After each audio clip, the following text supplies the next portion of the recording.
हमारे साथ मोबाइल के फ्रेम में डॉक्टर डीपी सिंह साहब हैं, जो जवाहरलाल नेहरू मेडिकल कॉलेज अस्पताल के एचओडी टीबी और चेस्ट डिपार्टमेंट के रह चुके हैं, निजी प्रैक्टिस करते हैं।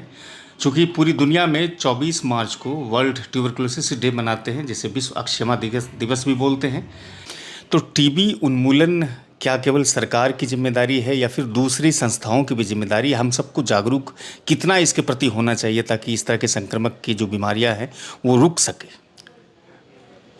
24 मार्च को हर साल हम लोग विश्व यक्ष्मा दिवस मनाते हैं और ये 24 मार्च बहुत ही महत्वपूर्ण दिन है। इसलिए है कि टीबी किस कारण से होता। पहले लोग सोचते थे कि वंशानुगत है, पहले लोग सोचते थे कि भूत प्रेत की बातें करते थे, अन्य जो है बातें करते थे।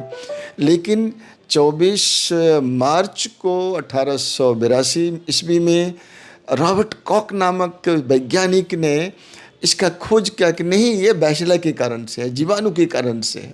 और उसमें नई नई शादी हुई थी, उनकी पत्नी ने उन्हें माइक्रोस्कोप भेंट किया कि नहीं जाओ खोजो।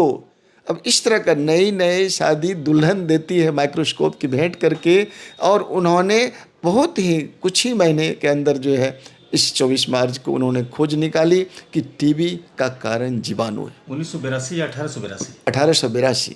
1882 में 130 साल हो गए। हाँ, तो इतने दिन पहले उन्होंने आविष्कार किया। लेकिन इस बैक्टीरिया के विरोध में जो है जो एंटीबायोटिक होने चाहिए वो शुरू हुए 1944 से। और आगे जो है बहुत सारी नई नई दवाइयाँ निकली और लगा कि हम लोगों ने टीबी पर जो है काबू पा लिया। उसी बीच में 80s में 1980 के दशक में आया HIV, और HIV से फिर टीबी जो है काफ़ी आसमान पर चढ़ने लगा। और फिर जिस तरह से हम लोग का आधुनिकीकरण बढ़ते जा रहा है, और आज भी हमारे पास गरीबी है, आज भी डायबिटीज़ इतनी संख्या में है, आज भी लोग शराब के शिकार होते हैं, आज भी लोग सिगरेट पीते हैं। तो ये जो ड्राइवर हैं, ये जो कारक हैं, बढ़ाने वाले कारक हैं, अब टीबी को बढ़ाने वाला कारक ये सब है। तो इसको भी जो है रोकना बहुत ज़रूरी है। कि कुपोषण बहुत सारे हमारे भारत में, तो कुपोषण का आप जानते हैं कि आज के दिन भी भारत में 1 लाख पॉपुलेशन में करीब 200 मरीज हैं, मौजूद हैं टीबी के अभी भी आज के दिन भागलपुर में, इतने प्रयास के बाद भी। और पूरे विश्व में जितनी जो है लोग मरते हैं उसमें 29% लोग भारत में मरते हैं आज के दिन भी टीबी से। तो आप समझ लीजिए कि कितना भयावह स्थिति है। गंभीर विषय है, गंभीर विषय है। जो उसमें एक बीमारी होती है MDR ट्यूबरकुलोसिस, जो इन दवाइयों से जो है नहीं ठीक होते, उसके लिए अलग से महंगी दवाइयाँ जो है सरकार और WHO मिलकर के दे रही है। उसके बाद भी उसमें तो मॉर्टेलिटी रेट और भी अधिक है, मृत्यु दर बहुत अधिक है। लेकिन घबराने की बात नहीं है। जहाँ भी जो हाई रिस्क लोग हैं उसमें जो है हम लोगों को जा करके सारे जो कह रहे हैं कि हमारे डॉक्टर्स, पैरामेडिकल्स, जो NGO, सारे लोगों को मिलजुल करके, आप जानते हैं कि जिसको भी फेफड़े की खांसी होती है, खांसी अगर 14 दिन की हो, बुखार आ रहा है, ब्लड आए या नहीं आए, तुरंत नज़दीक के केंद्र में जा कर के जाँच कराइए। बलगम जांच मुफ्त में होता है। आजकल अच्छी जांचें हो गई हैं जिससे कारण पता चल जाता है, डायग्नोसिस हो जाती है। डॉक्टर साहब, अगर टीबी को सही तरीके से देखभाल नहीं कर सके, उसका उपचार नहीं करे, तो वो बीमारी किस में कन्वर्ट हो जाता है? नहीं, अगर बीमारी जो है नहीं ये डायग्नोसिस होता है, निदान नहीं हो पाता है, तो मरीज की मृत्यु भी हो सकती है। बहुत घातक, हमने कम्युनिकेबल डिजीज़ है, एक दूसरे के ड्रॉपलेट हम लोग खांसते हैं, बोलते हैं, हंसते हैं, उसमें हमारे हजारों कीटाणु हमारे वातावरण में चला जाता है और वो दूसरे को फैला देता है। तो जब भी लोग खांसें, जब भी लोग बोलते हैं और अगर खांसी के शिकार हैं, तो या तो मास्क पहने या मुंह पर रुमाल रख लें। ये जो बहुत एहतियात बरतने की ज़रूरत है। अच्छा, चूँकि भारत हेल्थ में बहुत आगे तेज़ी से बढ़ा है और बिहार भी हमारा जो प्रदेश है इसमें भी हेल्थ में काफ़ी व्यापक सुधार हुए हैं। अभी कल ही CY टेस्ट जो टीबी से जुड़ा हुआ होता है उसकी शुरुआत जवाहरलाल नेहरू मेडिकल कॉलेज में हो गई है। लेकिन आप खुद कहते हैं कि डेटा पर भी आपका कैलकुलेशन है कि अभी भी बहुत सारी बीमारी इससे कहीं ना कहीं पनपती है, अभी भी ख़त्म नहीं हुई है, और क्या सुधार होने की आवश्यकता है इसमें?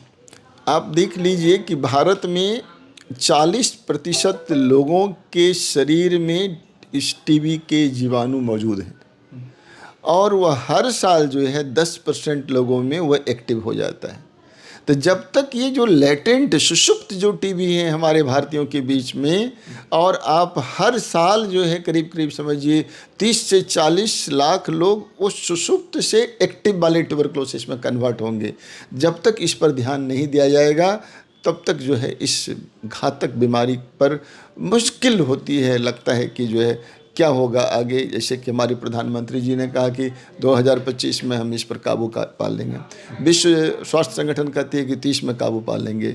बहुत मंजिल बहुत दूर दिखती है। अच्छा, बतौर चिकित्सक चूँकि आप लंबे समय से सरकारी अस्पतालों में सेवाएं दिए हैं, ट्यूबरक्लोसिस के केसेस शहरी क्षेत्रों में अधिक होते हैं या ग्रामीण क्षेत्रों में अधिक होते हैं? इसमें जो गरीब लोग हैं, जहाँ पर कि क्राउडेड पॉपुलेशन है, झुग्गी झोपड़ी में रहने वाले, एक ही रूम में जो है कई लोग जो रहते हैं, उसमें तो किसी को पकड़ेगा तो पूरा जो है परिवार ही उसके शिकार होते हैं।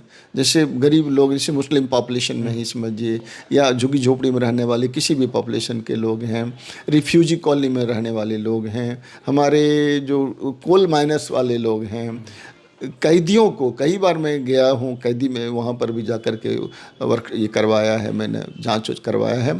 तो उसमें भी हमको लगता है कि 5 से 10% लोग वहाँ अगर खांसी हुई तो ट्यूबरक्लोसिस ही निकलता है। काफ़ी जो है ऐसे जो नेग्लेक्टेड पॉपुलेशन है, शराबी लोग हैं, जिसके घर में अकेले रहने वाले लोग हैं, उन लोगों को हम लोग हाई रिस्क पॉपुलेशन कहते हैं।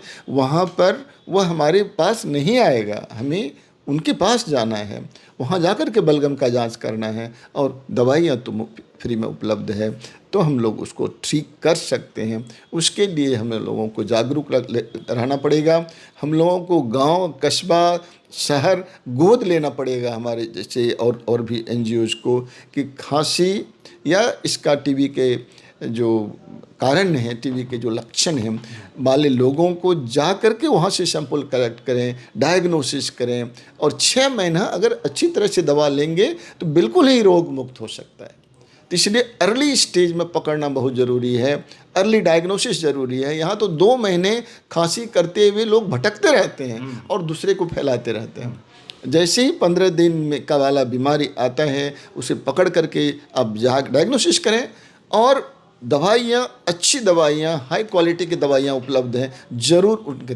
यानी कि उपचार से भी अधिक टीबी के लिए आपको जागरूक होना बहुत ज़रूरी है। चूँकि आपकी सामाजिक छवि भी है और रमज़ान का पाक महीना चल रहा है, कुछ दिनों के बाद फिर ईद जो है, खुशियों का त्यौहार भी शुरू हो जाएगा।